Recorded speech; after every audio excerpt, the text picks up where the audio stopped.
How's it going, everybody? Welcome back to the channel. Today, after around 9 months, we're finally going to be continuing What If Namekians Got Zenkais. It has been a very long time since the last part, which I want to apologize for. But, since I'm sure you've forgotten it, make sure to click the link up above to go and check it out. This video was a patron suggestion, and while that person isn't a patron anymore, I'm still going to continue this scenario, since I already started it and I can't just leave it as a one-off. If you want to become a patron and get your own What If turned to a video just like this one, then make sure to click the link down below to pledge. It would really mean a lot. Now, let's finally get back into this video. It's been 5 years since Piccolo Jr.'s humiliating defeat by Goku, and he's been training really hard to be able to defeat him. Even with all of his Zenkai boosts he's gotten, he's afraid he'll still be nothing. He managed to learn a brand new technique in this time period, the Special Beam Cannon, to finally kill Goku. And thankfully, with all the Zenkai boosts he's gotten through training, he doesn't need to spend 5 minutes charging it anymore, and can just shoot it off whenever he wants, which is very beneficial for his goals. He doesn't want to go and strike Goku down just yet, as he might have a counter for this move, but he's planning on moving in when he least expects it. At this point in the story, Piccolo has grown to be more powerful than himself at the beginning of Z. As with all of the hardcore training and constant Zenkais, he's grown a considerable amount in strength. He'd be around 500 to 600 in terms of power level, which is a huge growth, and is actually more powerful than Goku, as he is currently around 400, since, he's slacked off in peace times. Piccolo of course doesn't know this, but if he wanted to, he could easily kill Goku. He doesn't get the chance to go and do it himself, however, as Raditz arrives to the planet and encounters the strongest energy on it, Piccolo. Raditz is surprised to see that a Namekian is the strongest on the planet, as the Namekian people aren't really known for being warriors, but he does know that they have the same Zenkai abilities that the Saiyans have, and that makes them dangerous. Raditz tries to quickly dispose of Piccolo, and this time Piccolo isn't going to be fodder, as when he fires that attack at Raditz, Raditz can't just tank it head on and needs to move out of the way to fight. Raditz is still much more powerful than Piccolo, but the gap is closed by a lot compared to that of Canon. Piccolo tries to battle Raditz to the best of his ability, and is faring pretty well, until Raditz detects Goku on his scouter, knocks Piccolo away, and goes to find him. Piccolo curses Raditz, as even though he's trained for so long, this random guy came and was stronger than him. He needs to find out who he is and stop him. Everything with Raditz tracking Goku and kidnapping Gohan happens as normal, and Goku and Piccolo decide to band together to stop him and take him down. This time when the two fight with Raditz and take their weighted clothing off, they're able to do a significant amount of damage on Raditz, where he can't just gloat about how strong he is anymore. Raditz tries to knock them both around, but as he focuses in on Goku, Piccolo fires a Special Beam Cannon right at the Saiyan, and he luckily dodges in time, but it hits his shoulder and takes a chunk out of it. Raditz screams out in pain, punches Goku aside, and goes fully for Piccolo, and the two exchange blows. Even though it doesn't take 5 minutes to charge, the attack still takes a lot out of Piccolo, and he isn't able to fight to the fullest. This is when Goku fires a Kamehameha at Raditz straight to the back of his head, which takes him down hard. Raditz struggles to stand up when Piccolo kicks him away and flies into the air to fire another Special Beam Cannon at Raditz. This time, with him weakened from the Kamehameha and the kick to the face, he can't dodge in time and is hit straight in the chest by the attack, leaving a giant hole in his stomach.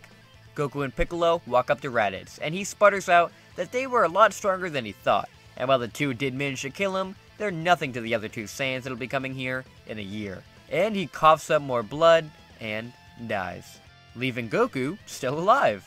Goku thanks Piccolo for the help, and that even though they promised to fight each other immediately after, if this guy was telling the truth, then they can't afford to kill each other, as they need as many people as they can against these Saiyans. As much as Piccolo hates to admit it, he's right. He could still hold his own against Raditz, but if Goku hadn't interfered, he would be dead. So with even stronger Saiyans on the way, he can't afford to do this by himself. Goku goes and frees Gohan from Raditz's ship, and this is another change, as without Goku being brutally tortured, Gohan never showed off his true power, meaning they don't know how strong he really is. Once the others show up, they have to come up with a course of action for training against these Saiyans. First, they need to find the others so they can help too, and then they need to decide who's gonna train with who. Piccolo first wants to test something, and once him and Goku both take a Senzu Bean, they discover that they each have the power to grow even more powerful after healing to normal levels. He thinks Raditz called it something like a Zenkai boost, which would work pretty well in their favor if they both went in for a kill. Goku asks what he means, as while he does notice him getting stronger, he doesn't think it's from a near-death kind of experience. Piccolo tells Goku that in these 5 years since his defeat, he basically killed himself through training, and with his biology, he is able to get a Zenkai by regenerating his limbs instead of his power dropping like in canon, and he realized his limbs regrowing made him more powerful, so he attempted to exploit that and got much more powerful. It didn't grow his power completely back to normal like a Senzu Bean would, so if Goku was able to do something like this, he would get even more powerful as well. Goku still doesn't understand, but Piccolo tells him he wants to try something. He appears behind Goku and sticks his arm right through his chest. And since Goku was off guard, it was pretty easy to do so. Goku collapses to the ground, vomiting blood, and the other Z-Fighters scream in horror and go to attack Piccolo, until he tells them to calm down, and he takes a Senzu Bean and feeds it to Goku. The hole in Goku's chest immediately heals, and he sits up, looking confused. Piccolo asks him how different he feels, and Goku says he's right.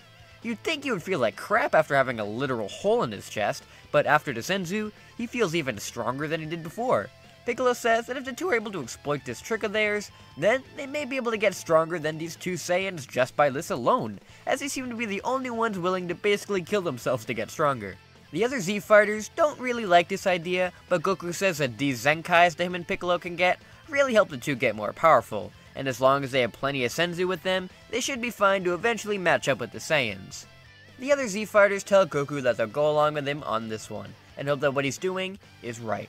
The Z-Warriors go to train on Kami's lookout, with Yamcha being the one to help them alongside Kami, as he trained up there with Goku in the 3-year gap between tournaments. So, he's as strong as early Saiyan Saga Goku, so he can help. The regular humans can't get Zenkais like Goku and Piccolo can, so they're going to stay with each other while the aliens keep killing each other. Goku and Piccolo begin to train in the woods near Goku's house for the year, making sure to bring plenty of Senzu along when they can. That way, they can beat each other to death, and then use the Senzu to restore them fully, giving them a big Zenkai. As they train, they learn that the more damage they sustain to their bodies, like gaping holes in their bodies or limbs cut off, the stronger the Zenkai boost, which makes them even more powerful people. They don't have an unlimited supply of Senzu Beans, so they can't kill each other every day, but they do have enough where they can split one in half for the day, that way they can still get a slight Zenkai for the day. Gohan watches the two fight sometimes, but Chi-Chi doesn't want him watching all the time, as she doesn't want little Gohan to see his father get a beam right through his chest all the time, so Gohan basically just keeps up his studies while the adults all train. In this year, everybody gets much more powerful, and with Goku and Piccolo killing each other most of the time, their battle powers grow by a gigantic margin, with Goku being around 14k and Piccolo being around 15k. Well, yeah, that is a higher base power than what Goku had with King Kai. Goku in canon was mainly using that time to get more techniques to get stronger, and not really focusing on torturing himself to get more powerful. Well, here he was. And with an equally as savage training partner, he's able to achieve a higher level than over 9,000. Though, there is a gigantic drawback here, as since Goku never died, he could never go to train with King Kai and learn the Kaioken and Spirit Bomb. So they still have no way of being more powerful than Vegeta. Hey everybody, sorry to interrupt the video, but guess what? I'm moving up in the world of sponsorships. This video is sponsored by Fanstory, who sells some really cool anime and manga merch, and a bunch of other cool merch for some pretty cool prices. If you want to get some cool outfits and a bunch of other stuff for an even lower price, then make sure to click the link in the description down below and put a discount code DAMON for 5% off your order. Again, that's code DAMON for 5% off of your order. Hopefully, you won't regret your purchases. Now let's get back to the video. Once the fateful day arrives, all of the Z-Fighters, minus Gohan, are there to encounter the Saiyans. The Cybermen are still deployed as normal to take them all down, but Yamcha is much more powerful after the Ultra Divine Water and training with Kami twice, so he's not going to be taken down by a single Cyberman, and he can probably take them all at once. With that obstacle quickly taken out of the way, it's time for the real match to begin.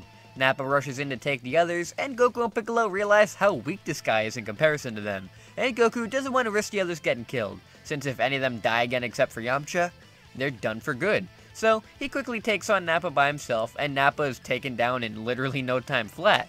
With Nappa knocked out underground, Vegeta is sickened by how easily these guys seem to be dealing with everything they throw, and Vegeta kills Nappa to show how badass and strong that he is. They're not dealing with the average Saiyan warrior anymore. He wasn't lying either. Vegeta isn't in any of their league, as when all of them rush him, he knocks them all away like trash. Yamcha, Tien, Chaozu, and Krillin all get knocked out pretty easily, and Goku and Piccolo keep working together to try to keep Vegeta on his toes, but not enough to fully take him down. Piccolo's trump card, the Special Beam Cannon, is useful though, as Vegeta didn't expect an attack like that to be so deadly, so he wasn't able to fully walk away from an attack like that unscathed.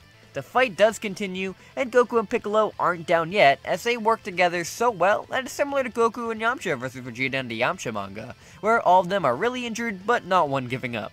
Vegeta is getting tired of being beaten by a low-class Saiyan and a Namekian of all things, so he flies up into the air to prepare to erase them all with a Gallic gun. Goku and Piccolo nod to each other and huddle close, prepared to fire their own counterattack together. Goku charges his Kamehameha, and once Vegeta fires down the Gallic gun, Goku fires a Kamehameha to stop it. Piccolo then fires his special beam cannon at the blast to have it wrap around and stabilize it to make it stronger. The beam struggle begins, with neither side giving in. Goku and Piccolo are losing their footing slightly, but aren't going to let Vegeta destroy the planet and keep pushing. Vegeta is getting infuriated by these two still not dying and holding back his attack, so he puts more and more of his power into it, which then begins to push the Saiyan and Namekian back. Without a Kaioken to boost their power and push back the attack, all hope seems lost. That is, until another Kamehameha joins them. It's Yamcha, he's back to help. Then, another, Krillin. Then, a Tri-Beam in the mix, Tien. Finally, a Dodonpa joins in as well, Chaozu. All of the Z fighters have their attacks mixed together at Vegeta, and with all of them pushing, it's enough to destroy the Gallic gun, and a combined Z fighter blast envelops Vegeta, sending him flying into the air. All of the Z fighters collapse to the ground, exhausted after they poured all of their energy into the attacks, and this time, Vegeta falls to the ground, almost as injured as he was after the Spirit Bomb hit him in canon, and realizes if he goes back in to fight as crippled as he is now, he's going to lose. So, reluctantly, he pushes into coordinates to his ship and blasts off to escape the planet. The others don't have the energy to shoot a blast to destroy the ship, so Vegeta escapes the planet.